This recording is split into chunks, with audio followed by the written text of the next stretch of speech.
Hello বন্ধুরা, কেমন আছো? দুপুরে অনেক আয়োজন নিয়ে চলে এসেছি, চলো আমি দেখিয়ে দিচ্ছি। এখানে কিন্তু সাদা ভাত আর এই যে কচু ভাতে দেওয়া আছে, অনেকগুলো কচু ভাতে দিচ্ছি। আর এখানে এই যে দেখো, এই যে পেঁয়াজ লঙ্কা ভেজে রেখেছি, কচু মাখা হবে। আর এখানে যে পোস্ত তরকারি, সোয়াবিন। আর এখানে এই যে দেখো গাজর আলু ভাজা, এখানে উচ্ছা ক্যাপসিকামের ভাজা, আর এখানে এই যে সোয়াবিনের ঝোল।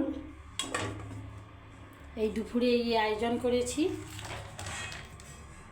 দুপুরে কিন্তু আমি আবার বলে দিচ্ছি, কিন্তু কচু ভাতে এখানে পেঁয়াজ, শুকনো লঙ্কা ভাজা, পোস্ত, এখানে ক্যাপসিকাম উচ্ছা ভাজা, এখানে গাজর আলু ভাজা, এখানে সোয়াবিনের ঝোল করেছি।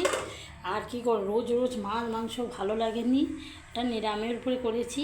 দুপুরে এই আয়োজন ভালো যদি লাগবে আমাকে লাইক করবে, শেয়ার করবে, কমেন্ট করবে। আগামীকাল দেখা হচ্ছে, সবাই ভালো থাকো।